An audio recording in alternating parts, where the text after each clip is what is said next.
Well, goodness gracious. Heard any good rumors lately? Anyone? Well, thank you so much for joining me. Joe from the Carolinas here. Welcome to the Ask Me Anything YouTube live stream. Let's just talk and let's just get right into it.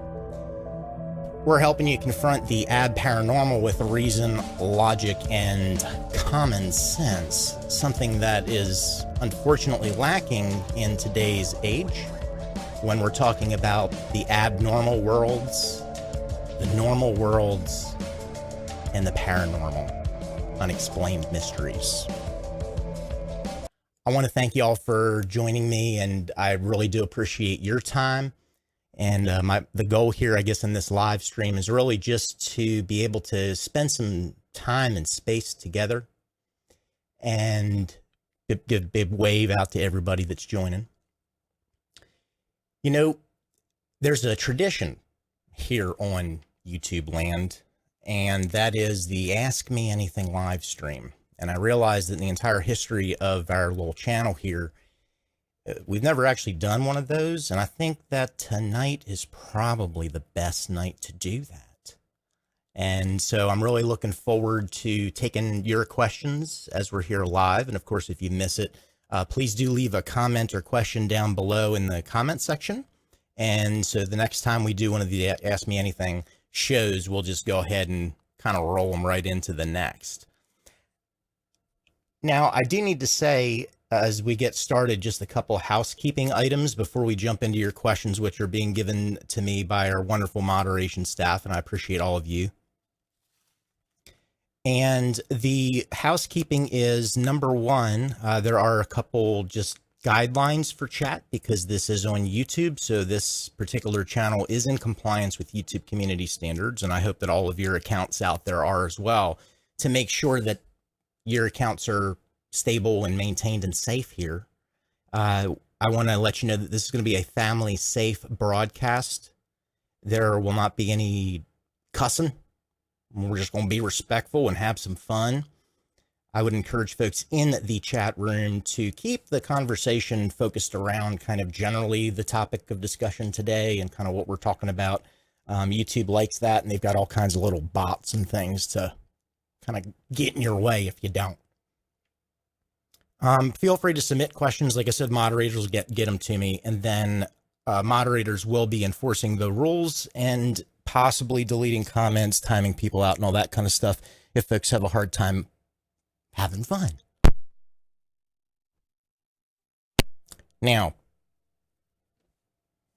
the other thing I need to say from the second housekeeping point is that I am advised earlier by law enforcement to remove wrenches from nearly everyone that used to have them on this channel. And so I don't mean any disrespect. I don't mean to offend anyone, but because of what's been going on recently, I'm just going to take their advice and do that. And so I hope you understand it's nothing personal. All right. And I love y'all quite a bit. And so, and I really do appreciate your support and understanding and patience on that matter. Okay. So let's jump into it. How are you? How is your night going? People are wondering, let's see what we got here. Okay, first question right out of the gate from Tyler. What's your stance on the topic of giants? Giants. Thank you, Tyler.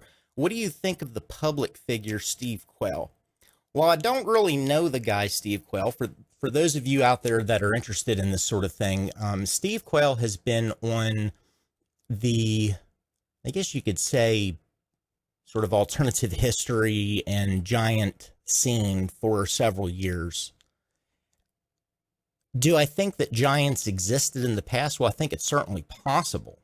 If memory serves me correctly, the archaeologists had discovered the alleged tomb of the figure Gilgamesh, and apparently, you know, one of these guys' beds or something was like 12 feet long, or a sarcophagus or something like that. So I think it is certainly possible. And we have modern day figures like Andre the Giant, God rest his soul, as well as the Guinness Book of World Records. What's the guy's name? Wadlow, who was back, I believe, in the 1900s. And this guy was pretty tall. So, you have sideshow acts. So I don't think it's totally illogical or crazy to think giants may have been around even earlier than modern times. Regarding Steve Quayle himself, I've really not gone ahead and cross-checked a lot of his particular research, so I can't say one way or the other. I think the guy's got an awesome voice. Steve Quayle. Giants. I like his voice. And then, question from XEZ Gaming. Do you have any future plans on interviewing Bill Ryan? I would love to interview Bill Ryan. I'd love to interview a lot of people. I'm looking forward to doing that in this coming years, is sort of having a possibly predictable set of interviews that we can do. If you've been following the channel earlier today, I did post a little clip of a larger interview that I had earlier with none other than Dr. Joseph Farrell on the subject of the secret World War II Antarctic base theory. And he kind of just gave you exactly what he thought about it and let you know that people were running his name through their mouths and saying stuff that he didn't actually say. So I think it's very important to be accurate when we are talking about these kinds of issues, because when we're engaged in critical thinking, folks, we can't just say this dude said that or this dude did that without evidence, right? And it's important. The other thing I wanted to say is that personal opinion differs from personal fact, right? You don't have to have a personal experience in order to have an opinion about something, right? You know what they say about opinions. And so everything that we cover on this channel is my own personal opinion. And it doesn't necessarily mean that they're facts. And on top of that, this is the best part, I could be totally wrong. And that's okay. There was a question as well in this kind of YouTube question and answer stream with all of you out there listening and watching. And this was in the comments of one of the videos. And if I could pull this up, it was actually a really good question in the comment section. I do read them, from time to time. And the question is from AQ. AQ, hi AQ, thank you for your question. Joe, have you ever had a paranormal or extraterrestrial experience? Or something else you can't explain? And I don't mean why people still watch TV, shucks, because I can't explain that either, he says, or she. But I mean unexplainable, like Bigfoot, shadow people, or stuff like that. And I can just tell you personally, no, I've not had any of those experiences. I have seen, while looking through my telescope, because I like looking at the stars, I have seen some strange things flying around up there, but my personal opinion about that is that I was looking at satellites or classified military aircraft. That's my personal opinion. I think that it's a bit of a logical leap to say that if you see something flying around out there in the sky, that it's automatically proof of an alien race that has flown from another star system that's visiting Earth. It may be, but I think it's just more reasonable and rational to first rule out some more earthbound causes for that. Additionally, consciousness research, when we look at consciousness, human consciousness is a really kind of early study area. And what I think this means is there's a lot that we are yet to discover through even conventional science about how consciousness interacts with our environment, right? You ever notice that sometimes when you think about things in a certain way, all of a sudden coincidences start happening, and then what's like, whoa, that's a sign, right? Well, did we do that somehow? Or is there something, there's an interaction there? And that doesn't necessarily mean that it's extraterrestrial either. the kinds of strange experiences that I've had are more considering these different mystery topic areas and these different kind of conspiracy topic areas. And what's been very interesting for me is that, ever since I was a little kid, I went right to the unexplained section in the library, checked out all the books, right? Look at all the pretty pictures. I've been interested in it and then went away for a little while. It's like, these books are all starting to read the same. They're all starting to sound the same. The pictures are all recycled. We're really not any further along. And so later in life, I come back to revisit the field and the subject matter of the paranormal. And I find that for the most part, we're still recycling the same stuff. And I began to think, well, yeah, the entertaining part of this is fascinating. And it is entertaining. It's a good way to blow off some steam and get your mind off of more serious things, at least for me. At the same time, as somebody that is pretty familiar with the research process, as well as the flaws that are possible and errors in research, I really wanted to re-examine all of these areas using these kinds of principles. And I value other researchers. I appreciate the research that other people are doing, but I've just got to figure it out for myself, and I appreciate all of you that are interested in that sort of thing. I know many of you out there have written in and said, we love it. When can you do some more, and as soon as possible. We are currently working on all kinds of stuff. So I appreciate that question. And then AQ also says, well, what's your goal? Are you trying to debunk the paranormal / ET / weirdo stuff out there? Or are you trying to find proof for it? Proof. Yeah, all of the above. I'm actually challenging myself, and I invite you along on this journey, this kind of progressive journey, to not make a call on debunking or believing.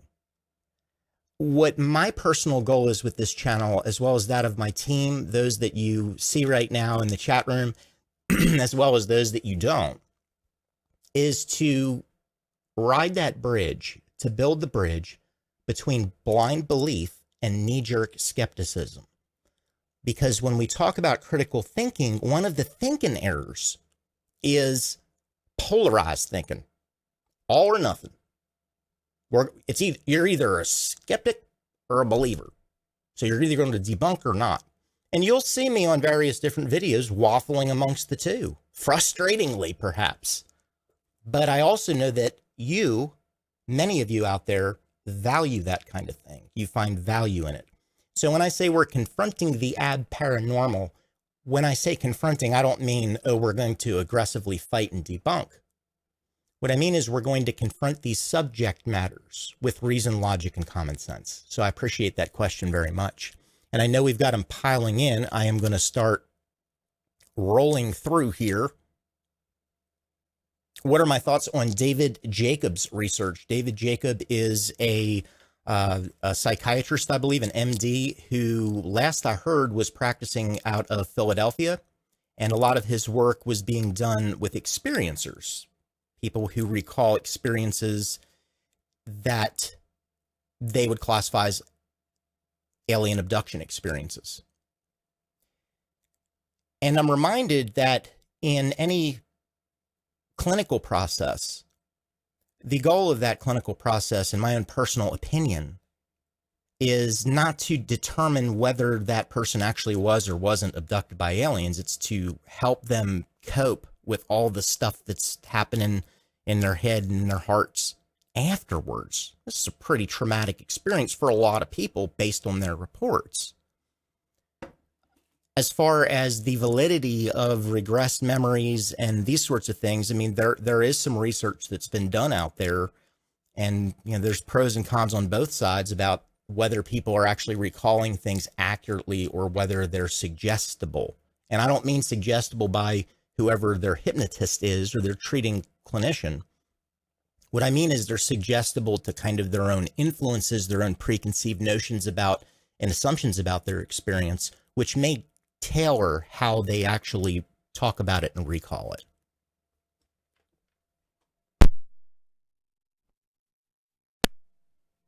Okay, Mark wants to know my take on QAnon. Mark says he's not a fan, just curious about your thoughts on this topic.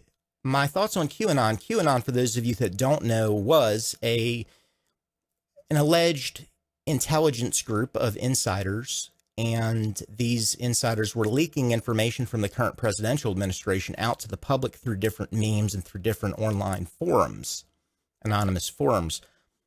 My research team did a number of Freedom of Information Act requests regarding QAnon and determined through those requests with the National Security Administration, as well as the Department of Energy, who issues Q-level security clearance, that they had no responsive documents for a Q group, a group of people that are involved in some kind of QAnon movement on social media. And we even just recently got back a document this month from the National Security Administration where they denied responsive documents on an alleged tweet on Twitter. Twitter's pretty dangerous these days, ain't it? That they actually did not make a tweet regarding Pizzagate, which is an alleged, some say LARP hoax of trafficking rings, let's just say, involving minors. So the NSA denied that. So I'm not seeing the evidence from a Freedom of Information Act standpoint. So I don't really have any particular interest in pursuing the QAnon phenomenon. One benefit I think that can come about through people studying the news and looking for links between things is that maybe we can all become a little bit more in tune with current events so that we can see trends over time, hopefully helping us to have a better life for ourselves, to build a better environment for ourselves. I often think that the measure of any movement, just personally for myself, is what does the movement feel like? What does this look like? What are the people that are interested in this? How do they behave? How do they act? Are they understanding? Are they cool? Or are they not so cool and not so understanding, right? And so I would just kind of toss that back out for you to think about. But I also want to make it really clear that my goal here is not to convince anybody of anything. That's not my job. I'm on YouTube to have fun and to invite you along for the ride. So my goal is not to convince anyone, just to share with you the process of what we're doing here, which I feel personally is fun. It's important to me and to my team. So you're more than welcome to join us. And if you would like that sort of thing, please do reach on down there, hit that subscribe button, and share this video and share other videos on this channel that you might like. You can also check us out at joefromthecarolinas.com. Got our own website, which is really cool. Okay. Hype talk about the Alex Jones issue, please. Bogus hype talk. Needs confirmations on legal status. I have no knowledge of anything about Alex Jones. I stopped listening to Alex Jones well over 10 years ago. Not because I don't like the guy, just because it just got a little too repetitive for me. What do I think? Okay, Catherine Meadows asks, what do I think of the blue New York sky? The blue New York sky. I believe the blue New York sky was an exploded transformer. So it looked pretty. One picture I saw somebody posted the New York sky that was blue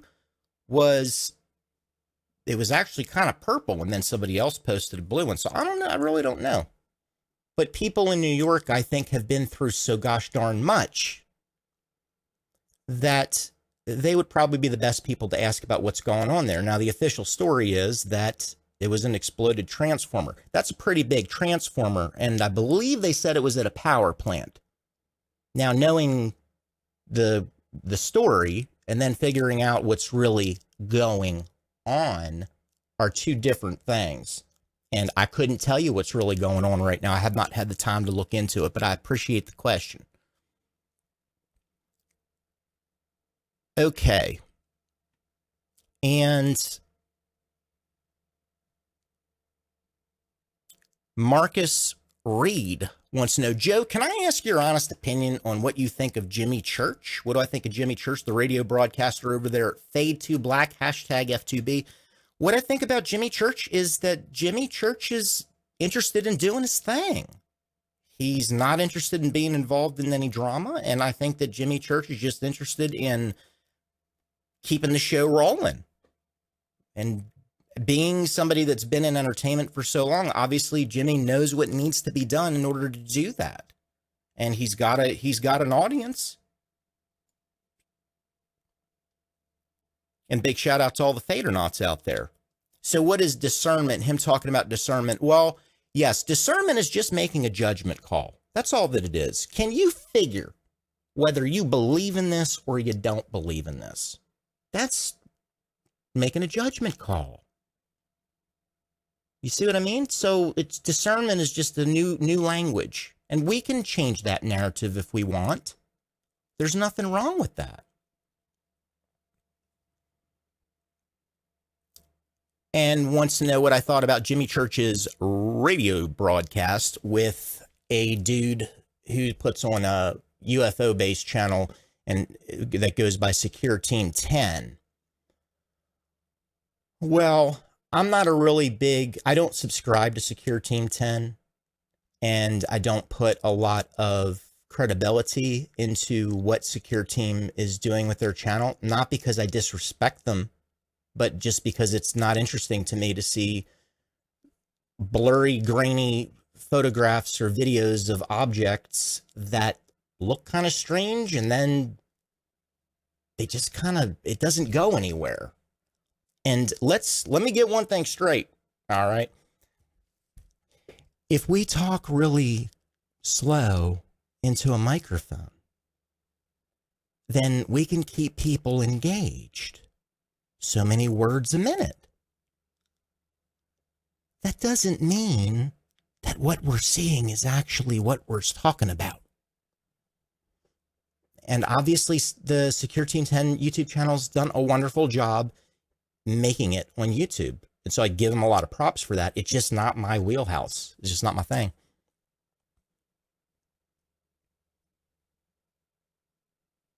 Okay. Thomas Kerwin wants to know, there's a question, what is this, quote, law enforcement requesting wrench removal about? Okay, just to clarify, there's been some situations that have been happening personally with me on social media where law enforcement has had to be involved because of a number of different types of threats that I have received, myself, my family. And because of that, I am taking the advice of law enforcement in order to continue to protect myself from people that are claiming they want to do me harm. And so that's what that's about. That's about all I can say on it.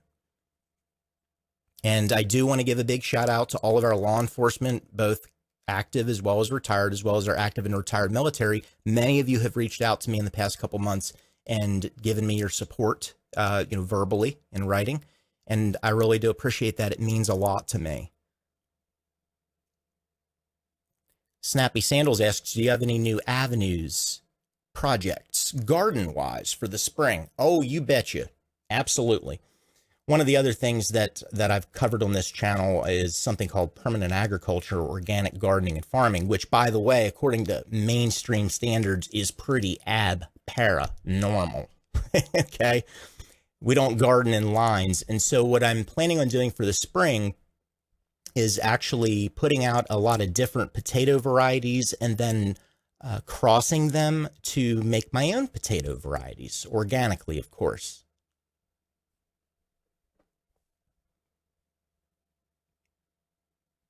Blake Stevenson asks, never heard your take on JFK. Do you have one?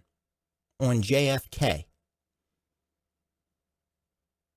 JFK, John Fitzgerald Kennedy, President of the United States, assassinated on November 22nd, 1963. That was a very strange event. I wasn't alive then. I wasn't there down there in Dallas, Texas, so I couldn't tell you exactly what happened. But I did read the Warren Commission report, the full Warren Commission report. I've probably looked at the same things you have looked at if you're into this whole idea of conspiracy. And the way that I look at this is really simple. It doesn't mean that I'm right. Bottom line is, bad people want to do bad stuff to presidents all the time. And bad people talk to other bad people. They kind of birds of a feather flock together. Now, the mainstream story is that Lee Harvey Oswald knocked off the president, which I think is just ridiculous. I think it's ridiculous. Nobody should be doing that to anyone, let alone a president, right? But was he the only person involved? And the answer to that, if you look even at some of the investigations that have occurred through the work of an attorney by the name of Jim Garrison, there were other people that were connected with Lee Harvey Oswald right around the time that this event occurred. So I'm going to leave it right there for the purposes of this live stream on the JFK issue, and we're going to move on to the next issue. And I want to welcome all of you that are joining. I know that many of you have just clicked on. I'm Joe from the Carolinas. We're live. Give me a thumbs up if you're out there. And if you want to put a question out there in the comments section or in the chat box, please do feel free. And I really want to give a big shout out to all of our moderators and other people behind the scenes that are feeding me your questions, because I tend to get a little distracted by lots of different things going on at once, in case you haven't noticed. All right. Well, and welcome to the channel. Welcome to the video. Someone is continuing to ask, I think this is a popular question in the chat room, about my definition of consciousness. What is my definition of consciousness? And I don't mean this to be a dodge in any way, shape, or form, but my personal take on what consciousness is that consciousness is. It is your experience, your personal experience, my personal experience of the isness. Try that one on for size. Of the is that we're currently experiencing in this very moment. Everything. I believe that everything that we are experiencing is our consciousness. It is our reality. There is a mindset. It's called mindfulness, being present in the moment. And that has been demonstrated through years and years and years of research from the standpoint of treating emotional disturbances. That mindfulness is one of these modalities where people that have emotional problems can actually find some solace by just staying present in the moment, not getting caught up in the past, and also not getting too far ahead of themselves in the future, right? Just stay here, stay present. And so I think consciousness is, I also believe that consciousness needs to be studied a great deal more to understand exactly what the functions are, what the brain-based functions are between all them neurons. If you notice, this particular live stream is classified in the science and technology category today here on YouTube. So when we say Ask Me Anything YouTube, we might be getting some science and technology visitors. And so I welcome you to the channel. Okay. Reemsey. Hello, Reemsey. Thank you for buying one of the Joe from the Carolinas t-shirts available down there in the link, by the way. I appreciate that from our Amazon store. Reemsey wants to know, do you know what's required for food to be labeled, quote, organic? Does the FDA regulate that? The USDA regulates that, and the FDA regulates many of the components, the chemicals that are allowed to be on organic food, and then these standards get developed by the Department of Agriculture, as well as, like I said, the FDA is involved in kind of some of those chemicals. What's the difference between organic and natural? So the difference between organic and natural, just from a label standpoint, is that organic has a set of standards. Natural does not. Now, there are a set of standards that are becoming more and more popular, which is quote unquote naturally grown. the naturally grown food standards are more stringent than the USDA organic standards. So isn't that kind of interesting? And the reason why is because since the year 2000 or 2001, when the organic standards of the United States were first developed, year after year after year, and I follow all this kind of stuff, right? Because I want to grow healthy, nutrient-dense food that's good for me. Ain't gonna hurt me. And so this is the thing. Every year, the USDA organic standards change a little bit. They get a little looser. And now, as I speak to you today, moving into 2019, there are literally hundreds of different compounds that have been added to be acceptable for USDA organic standards that were not acceptable 18 years ago, 17 years ago, what have you. And if you want to look into that yourself, you just go to the website and look up the USDA organic standards and look at what their acceptable substances are in their acceptable substances list. It's a good question. All right. And another question here is, when are we getting more gardening videos? Well, I'll tell you, it's been raining so gosh darn much around here that I couldn't even tell you. I mean, as you know, I've got an indoor area now set up because it's nearly impossible to film out in the rain. I don't want to mess up my camera equipment, right? But the gardening and the farming and all that good stuff and the permaculture is alive and well and is doing quite wonderfully with all this extra moisture, because when you design a system like that, that's just kind of how things go. Anonymous Automaton wants to know my thoughts on Jason Blaha. No idea. Don't know him. Reina Marie, what are your thoughts on Oumuamua? Oumuamua. Okay. Oumuamua was an interstellar object, big rock that was kind of pointy shaped.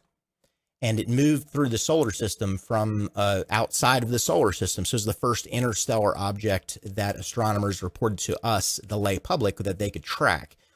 And here's the thought that I have on Oumuamua. I do not believe that Oumuamua, this object, was an interstellar spacecraft. I don't believe that because I've not seen evidence. In fact, what the reports are is that Oumuamua wasn't even discovered astronomically until it had already passed by Earth and was already on its way out of the solar system. And astronomers were then able to determine, okay, well, this thing's got actual gas jets. It's got a molten core with all these jets coming out of the side of this big interstellar rock. Now, gosh only knows how that thing ended up coming so close to us. The jury's out on that, right? You could speculate all you want. However, what I am, on the flip side of this, the reason I am skeptical about that story is because years ago, actually this past summer, we were informed through the mainstream press as well as militarytimes.com that the United States military, actually the United States Air Force Space Command, transferred one of their largest, highest resolution telescopes to Australia, to the Australian military. And even on YouTube, there's a kind of a ceremony where they just kind of gave a little model. You know, one military representative gave it to the Australian military representative. It's like, oh, here's our biggest, most powerful telescope. And if memory serves me correctly, and I might be off base, this telescope could hone in on something that was like 200 yards, like big, just tiny in the scale of space. And to me, it's like, well, why didn't that pick it up? After all, aren't we told that the NASA system, the NEAR system, NEAR, Near Earth Asteroid Monitoring System, is active and alive and well and making sure that nothing bad happens to Earth? Huh? Well, what happened there? How come they didn't pick that up? So we need to do some more development in this area. And my personal opinion is that because NASA is publicly funded, I personally believe that we have a right to the raw data that's coming from these different monitoring stations. So that way there's more eyeballs on the data and we can put things together in a way that is responsible and safe, but also it's reassuring for us that there's some transparency there. And so when these events like Oumuamua happen, I just think, well, what do we do to protect the public, for crying out loud? Because that's kind of what I think is going on here. Professor Fez wants to know, could I possibly interview Steve Mumbling? Like I said, I'm looking forward to doing some more interviews and getting back on that horse, but timing's got to be right, and I've got to be right emotionally. I've got to emotionally be in a good space to be able to schedule interviews and make sure that I'm not going to be getting phone calls and all that good stuff. What am I going to be doing on New Year's Eve? No comment. I'm not going to be giving any personal information about my activities or specific location. I appreciate that, though. And then Snappy Sandals says, well, if ETs exist, then ETs are normal. Can't disagree with you there. Have I ever experienced sleep paralysis? Asks Arctic Blue. Personally, I have never experienced sleep paralysis. Alex George wants to know, will I do a longer interview with Joseph Farrell? Absolutely. I would love to. Matter of fact, I've got on my my bookshelf on the kind of like to read list, Joseph Farrell's book all about mind control.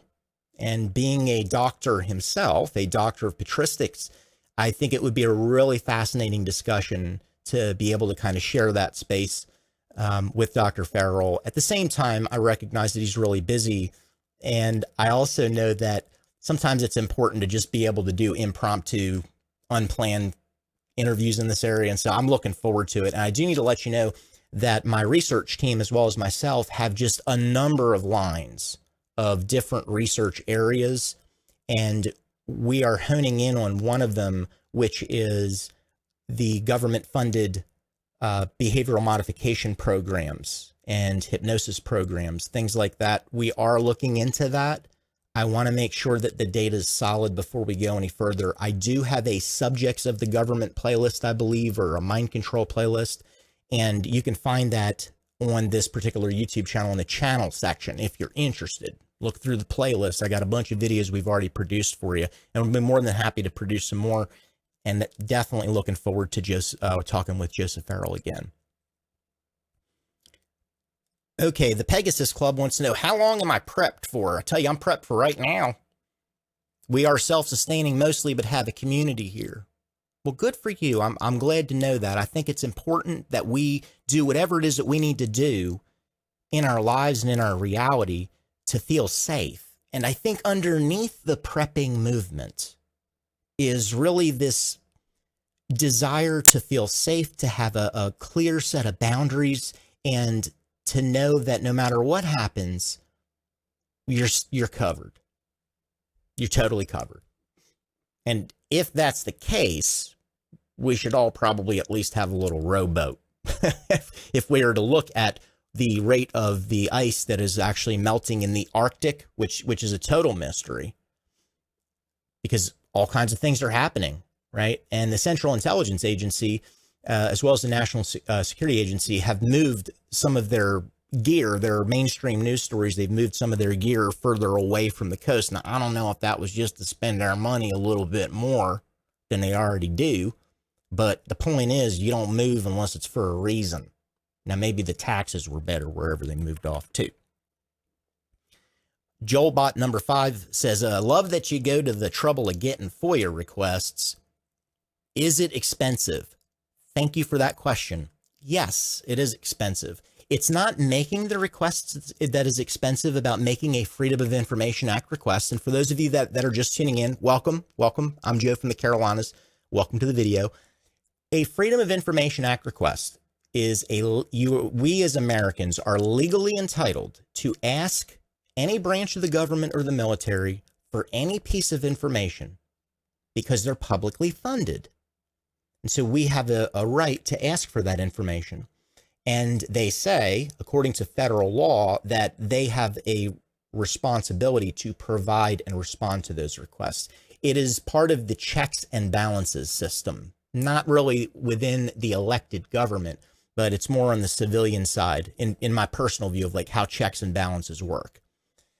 So we can do Freedom of Information Act requests on budgets, for example, and figure out where all those missing trillions are going and what they're doing in these special access programs with contractors, for example.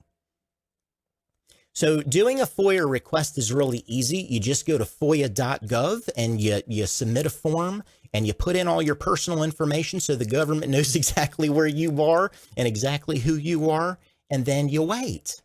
And if you've crafted it correctly, you'll get a response back. But they have to do a search. The expensive part about a Freedom of Information Act request, and thank you, by the way, for your super chats, and thank you for your patronage over there at patreon.com/Joe from the Carolinas, because both of those things immensely help us when we get a responsive document hit back from Freedom of Information. And the most recent example of that is actually a alleged covert space program insider by the name of William Mills Tompkins, who claimed that he was involved in actually drafting and designing classified military spacecraft in World War II. So we currently do have in our possession on this channel, and it costs us $70 US. We do have William Tompkins' naval records, his entire naval record history. And so it is expensive, and we are paying for this out of our own pocket. And so we want to be able to continue to dive deep into that. However, if we notice that the interest isn't there and our minds are kind of satisfied on it, then it's like, well, all right, we got to make up this difference. We can't put out, a whole bunch of different requests on a particular subject until we at least break even. So it is expensive when you have a lot of requests out. And right now we have, Burke, if you're out there, can you please let me know how many FOIA requests we currently have outstanding? And we always put dollar amounts on them to kind of encourage these folks. If you can just guesstimate for me, Burke, I would appreciate that. And thank you, sir, for that. I mean, I can tell you personally, I've put in at least 30 Freedom of Information Act requests personally in the last month, just on various issues, not on woo-woo stuff necessarily, just on various issues, because I'm trying to look at foundational core beliefs in the paranormal to figure out what is real and what is story. And stories are okay. However, I've read this story, so let's look a little deeper. And I noticed something and I'd mentioned this in my patron video, which I do one of those a month for all the patrons out there at a certain pledge level, just as a reward.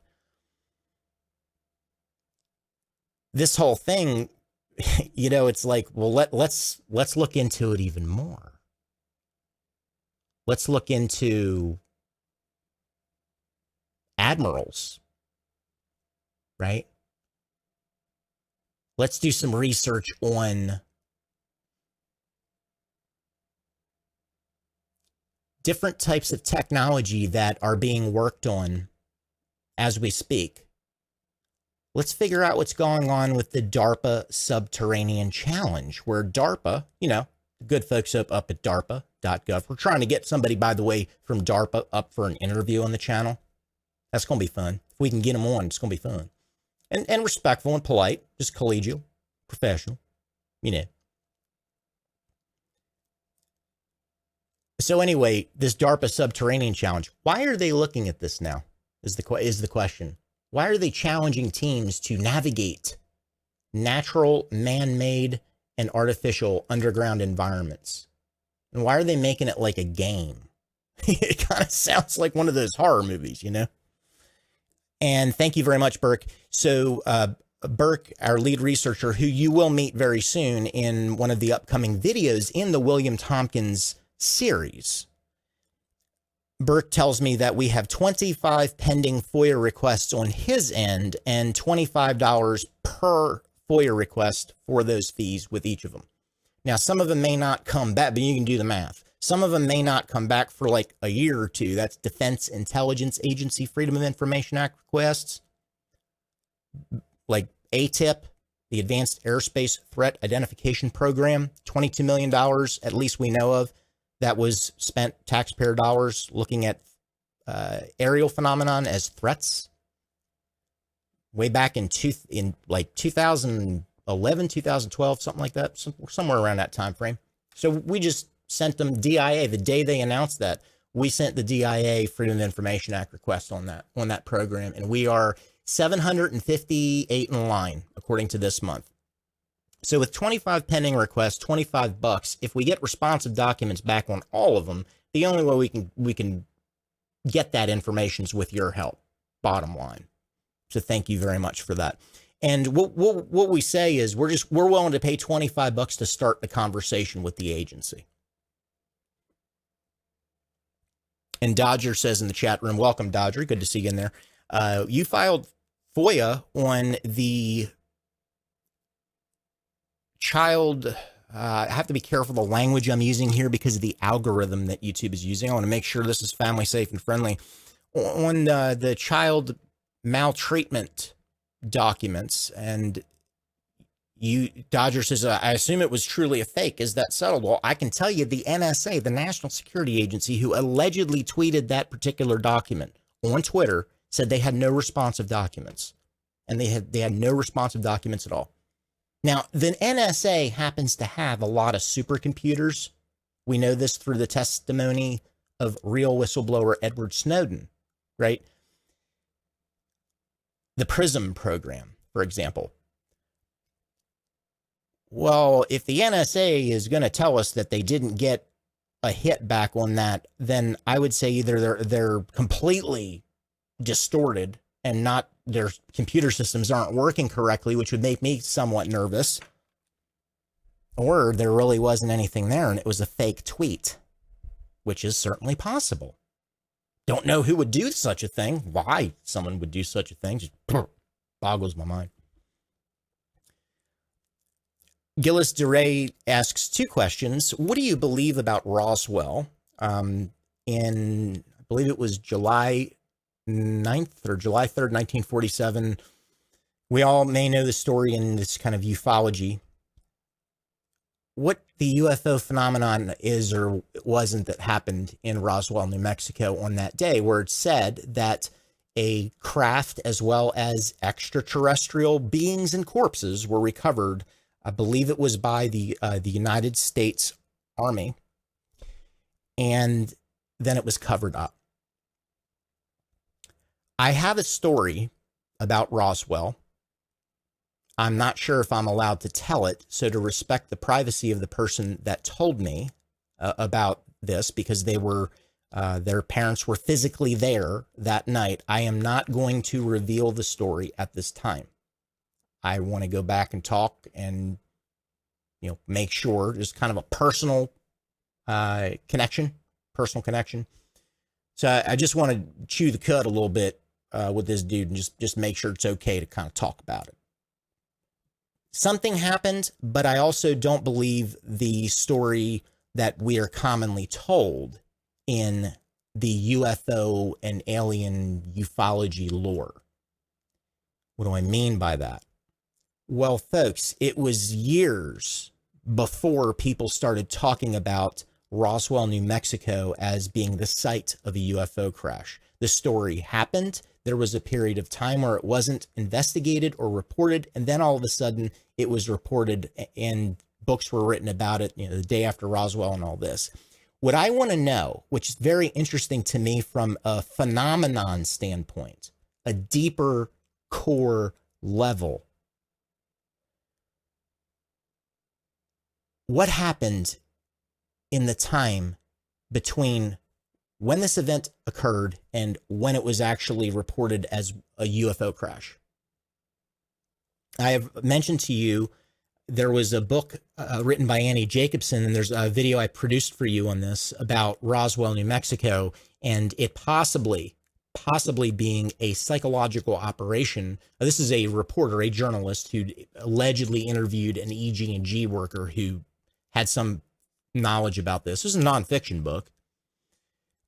And the general theory at the end of this book was, Jacobson writes that it was actually a psychological warfare operation that was conducted by the Soviets just after World War II, involving, it seems a little far-fetched, I agree, involving their half of the captured World War II German scientists. The U.S. got half of World War II Germany scientists, including Werner von Braun, had a nice little rocket club in Germany around World War I. Got bored of rockets really quick, got interested in space really quick, Werner von Braun. U.S. got half of the scientists, and then the Soviet Union got the other half of the German scientists. So the theory about Roswell that Jacobson raises, which I think is worthy to at least explore, is that the German scientists there constructed something, possibly under pressure from their captors, involving genetic experiments, involving surgically mutilated youngsters, and sent them across to cause a mass panic in a gondola on a balloon. Now, I've heard a lot of theories about what happened at Roswell, and I don't know, but something happened. But that's not the only place. That is not the only place that something happened. And that is also not the only place in these United States where people say that there was a crashed flying saucer with aliens that were running around outside of it, or dead or something, whatever. And my team is currently investigating the Cape Girardeau alleged UFO crash of 1941, which predates Roswell. And the kind of research that we are doing on that, I'm going to tell you that we've examined all of the research on the Cape Girardeau crash. The amount that we have discovered on our own after synthesizing this is going to, and I'm not trying to hype this, it is going to knock your socks off in terms of the level of depth that we're going to. And we also have developed a couple alternative theories, which I have not been reading about anywhere in any discussion of this or other UFO crashes. Could be wrong on that because, you know, I don't have all the time in the world and my team doesn't either. But, you know, we are kind of busy people. We have our lives. But I'm really excited to start producing some content for you on that. So do stay tuned. And the only reason I'm saying that's because we haven't shot the videos yet. We're still getting our act together and organizing and collating all this good stuff. What do I think of Peruvian elongated skulls? Asks Nye. I can't say annihilate ME, but I can say, you know, I really like your username. What do you think of Peruvian elongated skulls? Well, I think Peruvian elongated skulls, you know, it's kind of like long skulls that you see in various different cultures. I think that those were cultural traditions, much like the African cultures that wear those rings, which as I understand currently is actually going out of style. It's going out of practice. But they wear those rings and stretch their necks up real high, change their blood flow, actually. So I think what's going on with those elongated skulls is there was some kind of a binding tradition, perhaps, that was there. I'm open to other suggestions, though. I'm not trying to say that maybe there wasn't a species or breed of human that was running around with weird-shaped heads. I mean, heck, even in modern medicine, there are individuals that are born with hydrocephalus, right? So they have malformed skulls, things like that. We have people that are born with a condition called spina bifida. So this kind of malformation of their spinal cord, certainly possible. Finding one unusual looking skull does not mean that the entire earth was populated by those people. It could, but it doesn't necessarily. And it also, finding one elongated skull also does not mean that it is in any way involving extraterrestrials, like knee jerk. I'm not ruling it out, but I think there's a couple reasonable logical steps we need to cover beforehand. So thank you for that question very much, to Annihilate. Diego Cervantes, what are your thoughts on the ancient ruins in India? The ancient ruins in India, most notably the Kailasa temple and surrounding temples, looks like stone cuts are similar to that found in Ethiopia and other parts in Africa. I will need to look into that, and we will add that to our list of research topics. I appreciate it. I just have not looked into that specifically to be able to speak about it. And then DJ Genki, asks, here's a great question. Why would aliens who have the technology to traverse intergalactic space crash their craft only when they got to Earth to be at the mercy of human beings? Okay, and I see where you're going with that. That's an excellent point. The commonly told narrative in the ufology world, and I don't know whether this is true or not, but is that these space aliens, right? They crash because our radar systems messed up their guidance. And I think to myself, okay, let's look at this from a foundational standpoint. What is the search for extraterrestrial intelligence, the NASA program? What are they looking for? They're looking for radio signals from space, right? There's different telescopes that are looking at different waves of radiation from the electromagnetic spectrum that aren't visible to the human eye in space, because the scientists are telling us they are out there.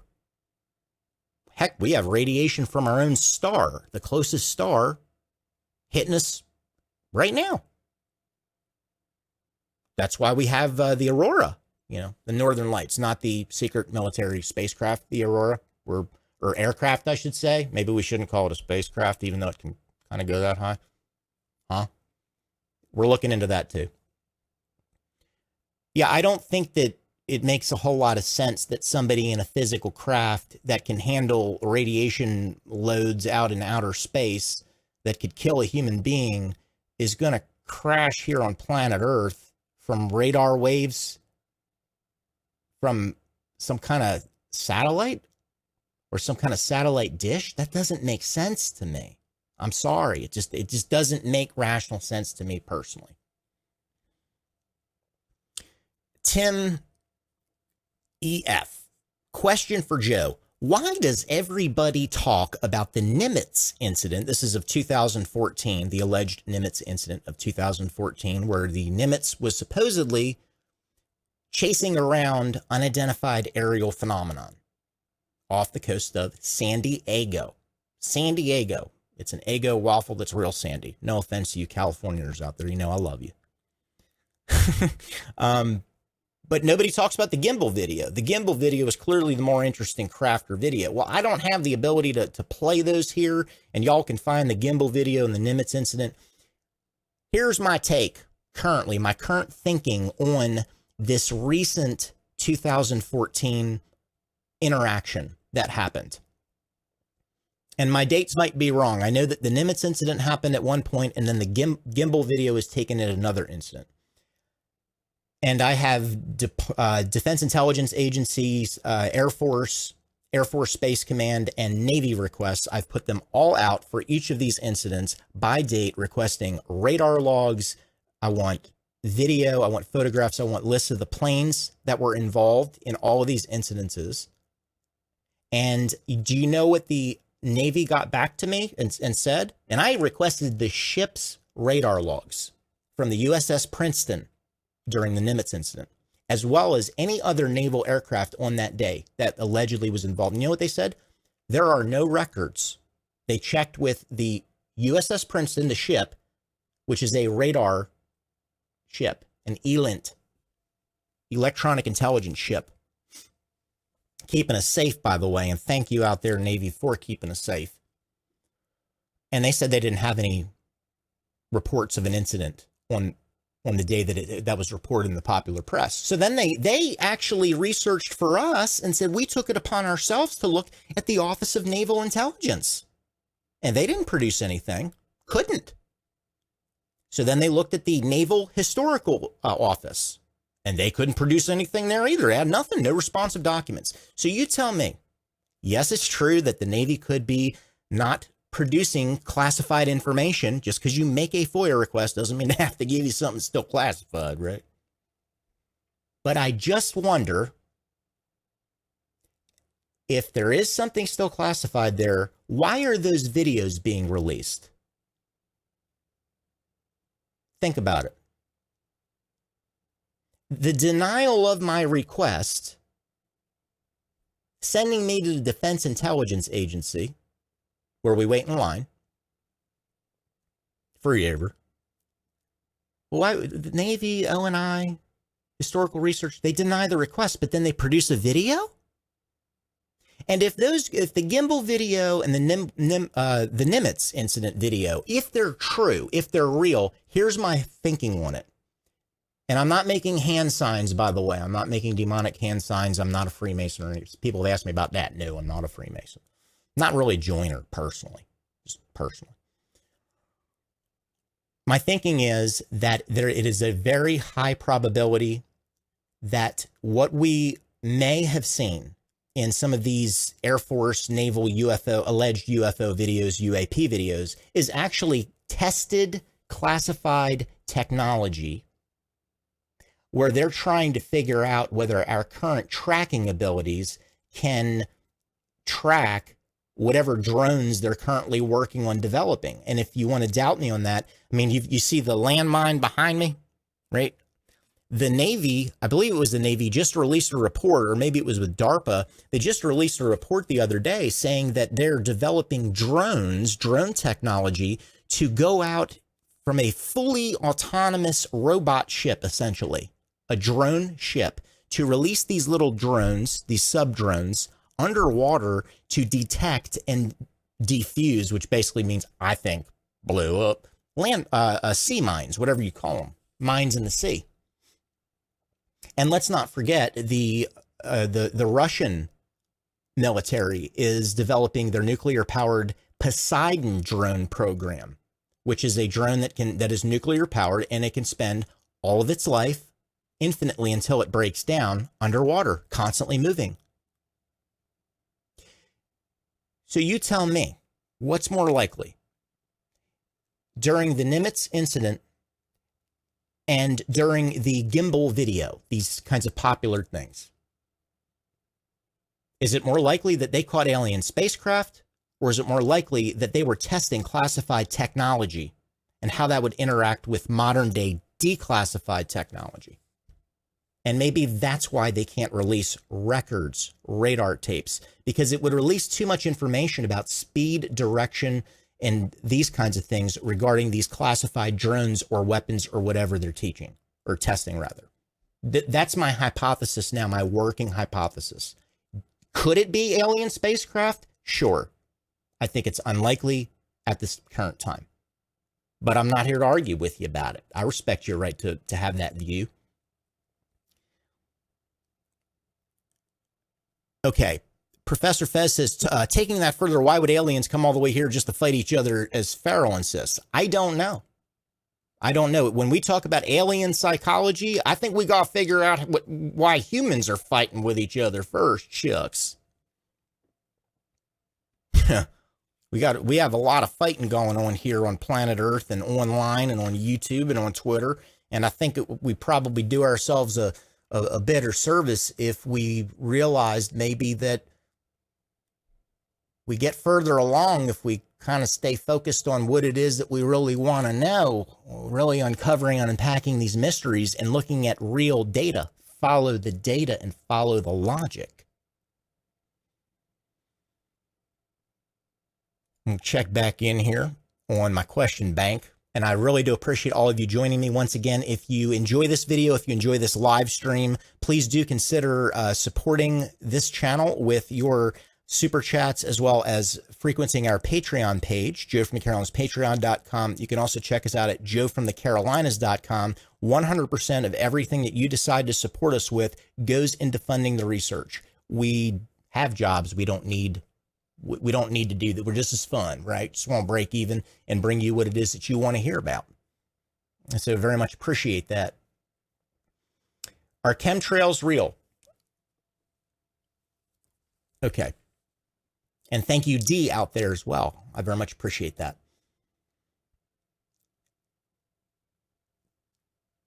Geoengineering is a legitimate area of science, period. There are actual climate change geoengineering companies online, public companies that you can hire, and they will go out and they will produce rain for you using flares that they attach to small aircraft.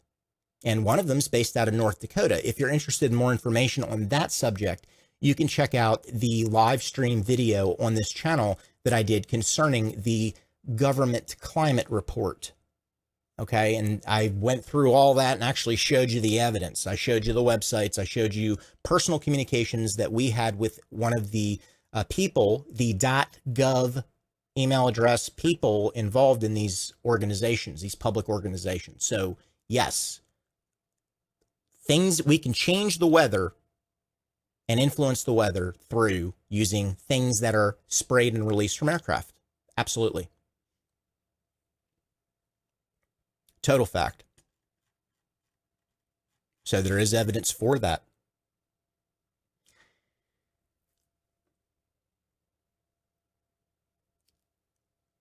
Thoughts on deep state changing?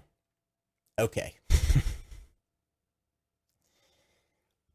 This is a political question, and so this is not a political channel. However, I will field this question from the standpoint of my own personal beliefs, and you're welcome to join along in the process if you're interested, and if you're not, I respect you for that.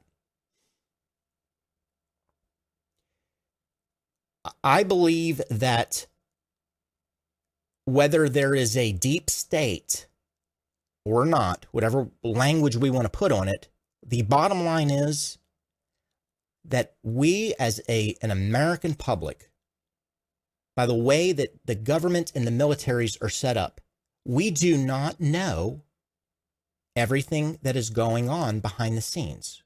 We can't, as evidenced by the fact that the House and Senate Intelligence Committees have closed meetings where reporters and cameras are not allowed.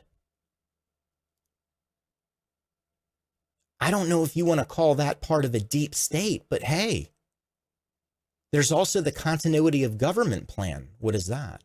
Site R, the underground sort of channeled out mountain up in the Northeast, the mid-Atlantic really, where there is a fully functional command post and living facilities in the event of a catastrophic situation where government is no longer there. So to continue government, there is literally a whole Oval Office set up somewhere underground. There's all kind of stuff to continue government. That is a shadow government. That is a government that is being held in case everybody gets taken out. They're going to run the show. Let me ask you this. How are those two groups communicating? How are they sharing classified information, intelligence? Or are they at all? Another thing, on this idea of deep state. People, I think I've observed some people saying, well, it's the government, they're hiding everything. They don't have to. I'm not under any kind of delusion that the Freedom of Information Act requests that we send will give us 100% of the information that's true, or at least that's what they want us to believe, right? I'm not under the delusion that that stuff's going to be everything. Why would it be?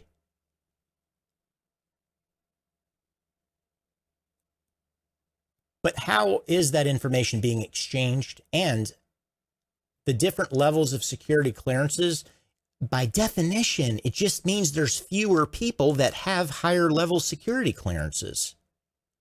So what is that? Is that a deep state? They know more than the elected representatives do. So maybe there's something to it. But that's nothing that's come up in the past 4 or 8 years. That's something that's been around in this country for quite some time.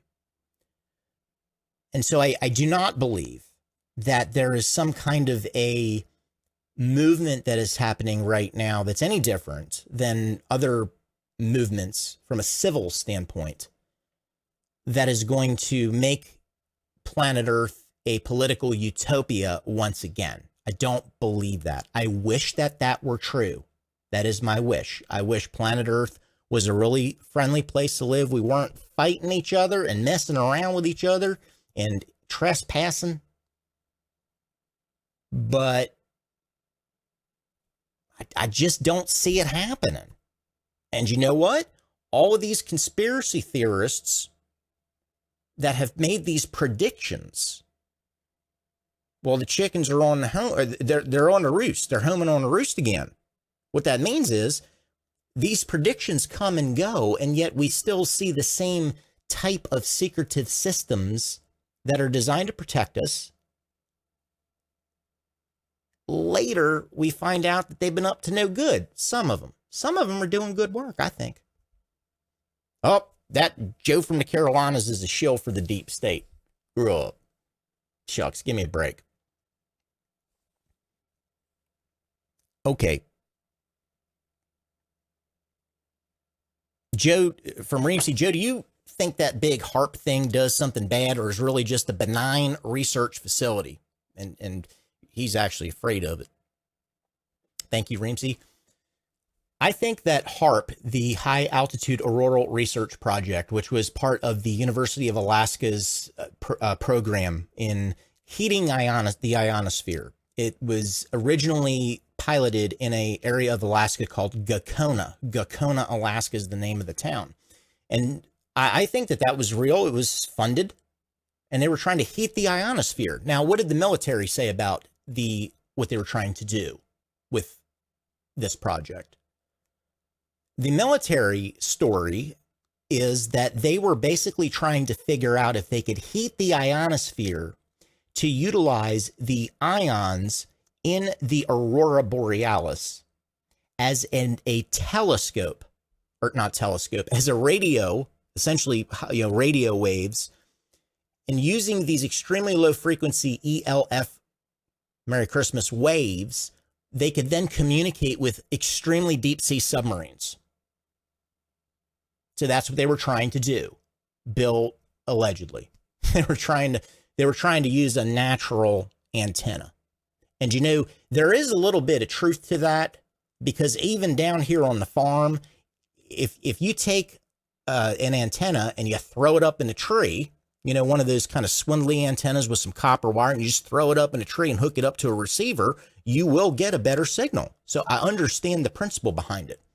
But then this is also coming from the same mindset of ARPA back during the times when these United States was doing a lot of nuclear bomb testing, nuclear research testing, quote unquote, in the southwestern desert down here in the U.S.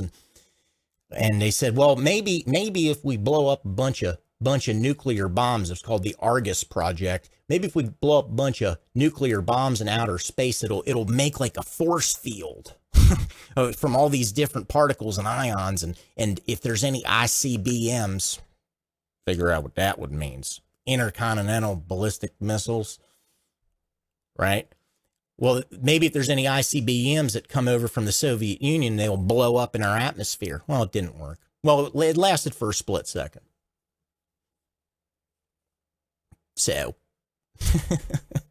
I'm telling you, experiments are experiments. That's why I think it's very important that we have informed consent when we're doing experiments that involve the public, whether it's a marketing experiment, whether it is an entertainment experiment, a medical or psychological experiment, or heck, military.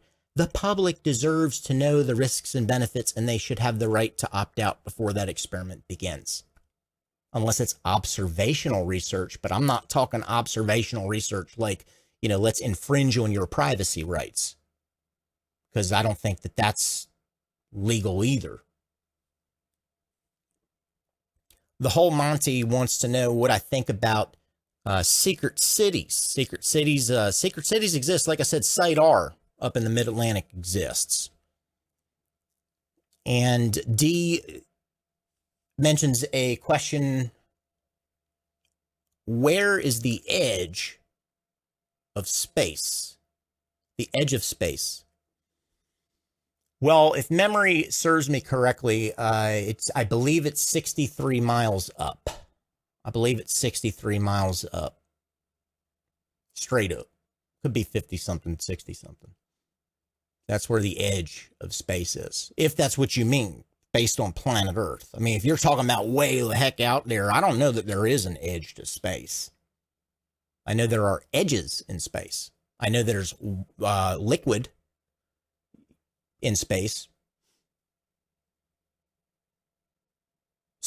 There's superfluids in space that have densities, measurable densities in modern day astrophysics. They can tell you, yeah, there's like superfluid helium in outer space. Go figure. That's just what they're telling us.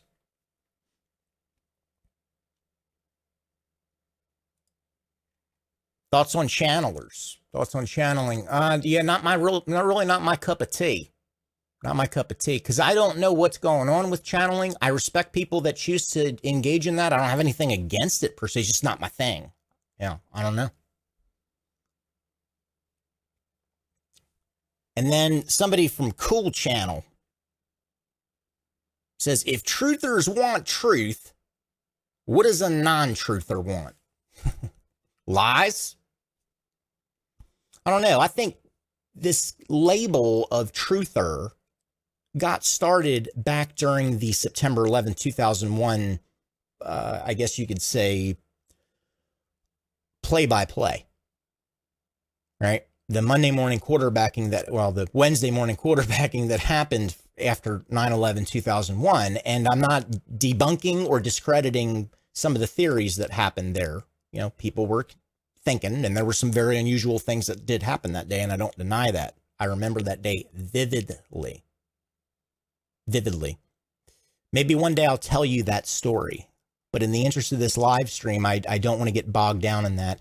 I think that's where the truther name got started, and then over time, various different mystery theories have attached themselves to that. And then there was this mindset of the red pill. The red pill. You are red pilled, came out of the Matrix, 1999. Keanu Reeves, right? Well, why do we have to take pills in order to figure out the truth about things? Why can't we just use our own reason, logic, and common sense and follow the data and follow the logic? That's my question. And so I don't associate myself or define myself as a truther or a non-truther. I'm just doing my thing. And I think many of you out there who have written in wanting me to know, I don't know where your mind's at, but I'm kind of thinking in similar ways. Y'all have let me know that y'all don't identify many of you as truthers either. What? Okay.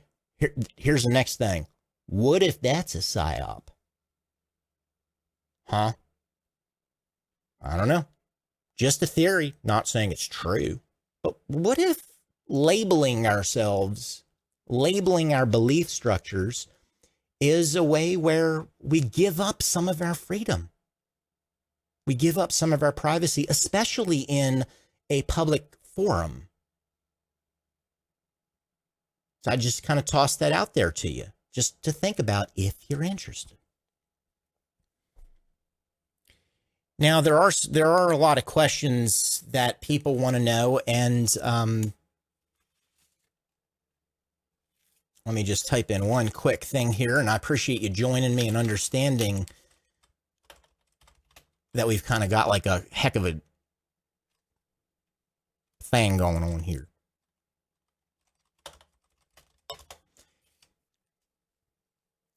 There is, and maybe for some of you that have been sticking around, you've kind of been wanting some information about this.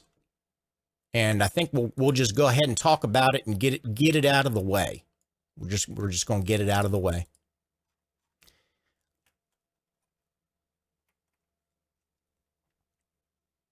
Okay. Privacy and the internet.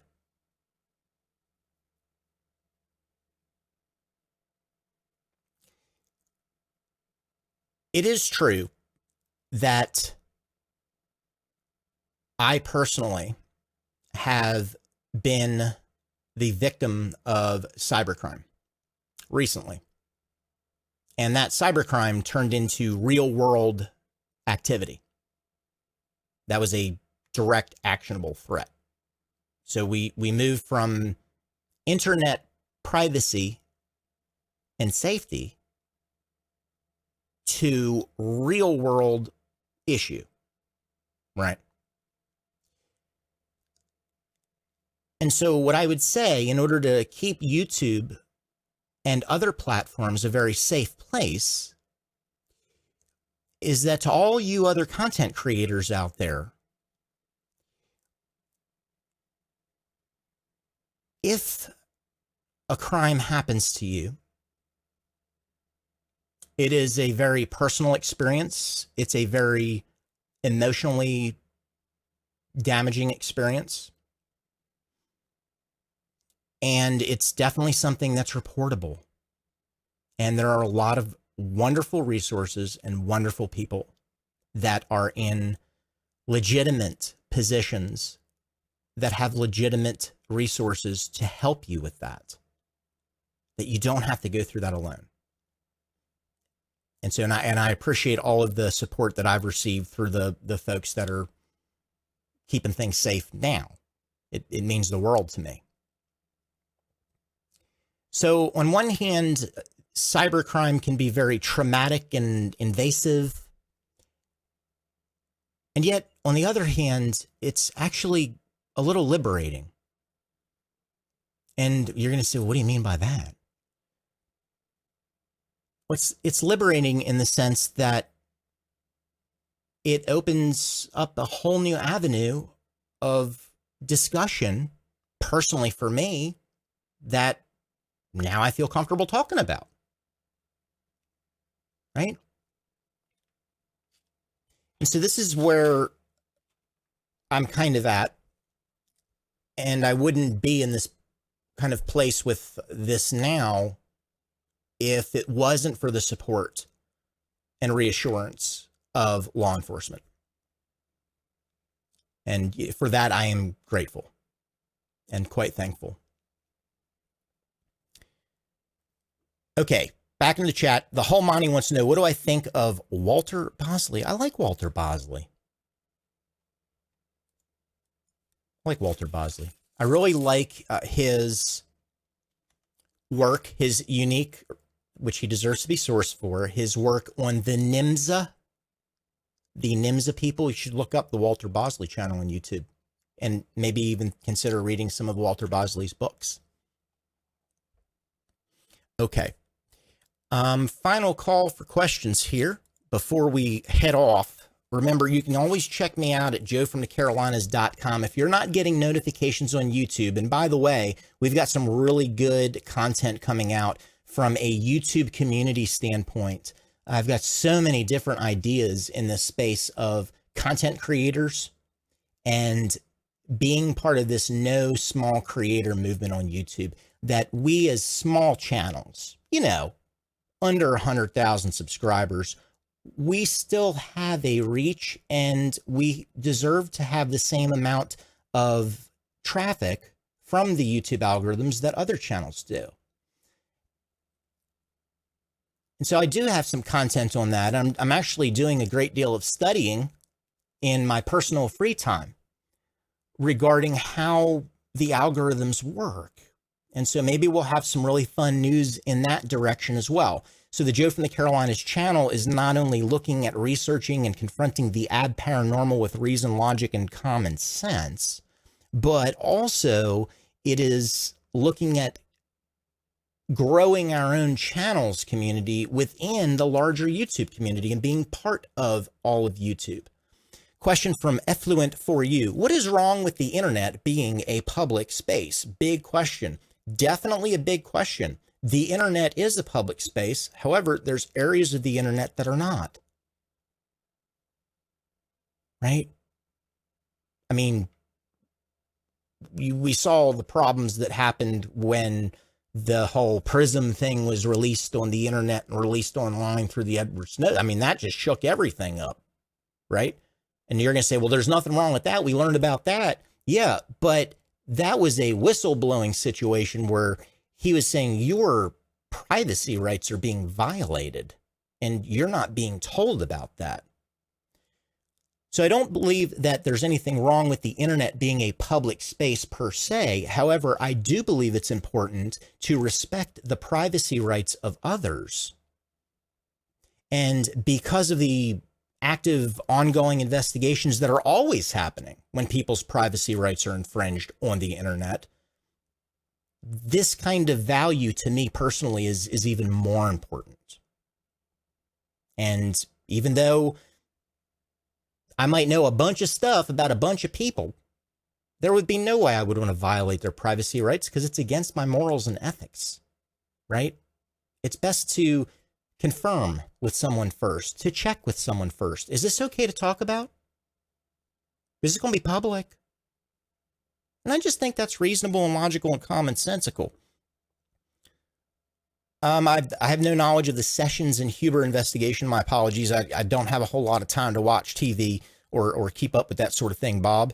And then NorCal Greg asks, have you guys already talked about the Bob Lazar doc by Jeremy Corbell? Unfortunately, I've not actually seen that documentary. So I can't comment on it. So I don't know. And what do I think about Bob Lazar? Well, not having seen the recent documentary, when Bob Lazar first came out, I was like, wow, this guy's got some cojones, personally. I mean, this guy's coming out of a classified program and he's saying that he's worked on these anti-gravity craft and is talking about element 115 and all that. I've never had the chance to talk to Bob Lazar. If Bob Lazar wants to get in touch with me, he can hit me up at over there, joefromthecarolinas.com, the contact us page, if it's really Bob Lazar, and we'll set up an interview and we'll talk and get to know each other. I kind of like to go into interviews blind, to be honest with you. So I'd be glad to talk to Bob Lazar. I think it'd be a wonderful experience. What I would ask Bob is regarding element 115, I believe there were actual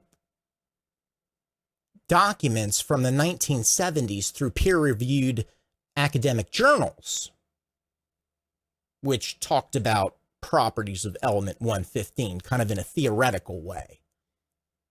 And so I would wonder about that. And then the other thing is that my understanding is there are ways to create element 115, which Bob Lazar claimed was the way to power these anti-gravity craft, which may be true. There's a way to create that on planet Earth today, now. So I need to look into that. I want to kind of look at what the science says. What does the data say? Okay. And once again, folks, thank you so much for all of your support and your attention, your time. Continue to tune in if you're interested in this sort of thing. Hit that subscribe button, like, comment, and share on these videos if you're interested. YouTube will not send you notifications if you don't watch videos from your favorite content creator. There are algorithms doing that in order to save you this overload that happens when you just can't keep up with everything. And I certainly don't want to be a part of that problem if you have an overload problem on YouTube or any other social media. So this kind of goes counter to everything that YouTube, is doing right now. But if you don't know if you like me or not, don't subscribe and definitely don't hit your notification bell. But maybe give me another shot in another year or something like that. Maybe something that we produce here kind of grabs you. So we're always growing. We're staying forward looking. We're staying in the zone. As a flow kind of person, we are just in the moment here with you. Anytime that you're interested, all you got to do is click in and let us know what you think down in the comments or in the chat room. Thank you so much, folks. I really appreciate it. And y'all have a good night and you have a safe new year. Vigilance for victory. Follow the logic.